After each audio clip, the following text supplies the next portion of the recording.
How are you, कैसे हैं आप सब। जैसा कि हम क्लास 12 की केमिस्ट्री पढ़ रहे हैं जिसमें हमने 3rd यूनिट तक कंप्लीट कर ली। आज हमको पढ़ना है 4th यूनिट। 4th यूनिट का नाम है केमिकल काइनेटिक्स अर्थात रासायनिक बल गतिकी।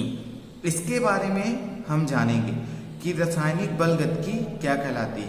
तो रासायनिक बल गतिकी की परिभाषा क्या बताएंगे, अर्थात रसायन शास्त्र की वह शाखा जिसके अंतर्गत रासायनिक अभिक्रियाओं की गतियों के मापन के आधार पर उनकी क्रिया विधि का अध्ययन किया जाता है, उसे हम क्या कहते हैं, रासायनिक बल गतिकी कहते हैं। अर्थात हम दूसरे शब्दों में यह कह सकते हैं कि ऐसी अभिक्रियाएं जो कितनी तीव्र गति से हो रही हैं या फिर कितनी मंद गति से हो रही हैं, उनकी गणना करना, वो कितनी तीव्र गति से हो रही हैं या कितनी मंद गति से हो रही हैं, इनकी जानकारी प्राप्त करना और उनका अध्ययन करना ही क्या कहलाती है, आपकी रासायनिक बल गतिकी कहलाती है।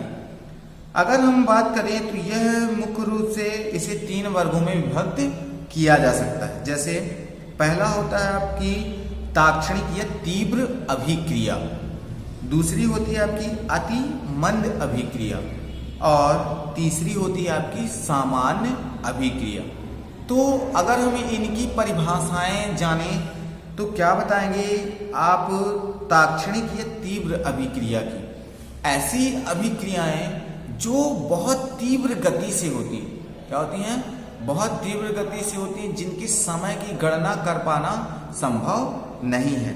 जैसे हम बेरिलियम क्लोराइड की क्रिया, जैसे BaCl2 plus H2SO4 beryllium chloride की क्रिया सल्फ्यूरिक अम्ल के साथ कराते हैं, तब हमें बेरियम सल्फेट प्लस HCl प्राप्त होता है। यह इतनी तीव्र क्रिया होती है कि इसे देख पाना, इसके समय की गणना कर पाना संभव नहीं है। जैसे आपकी प्रकाश की तीव्रता हम लगभग अनुभव करते हैं या बताते हैं कि इसकी इतनी तीव्रता होगी, है ना।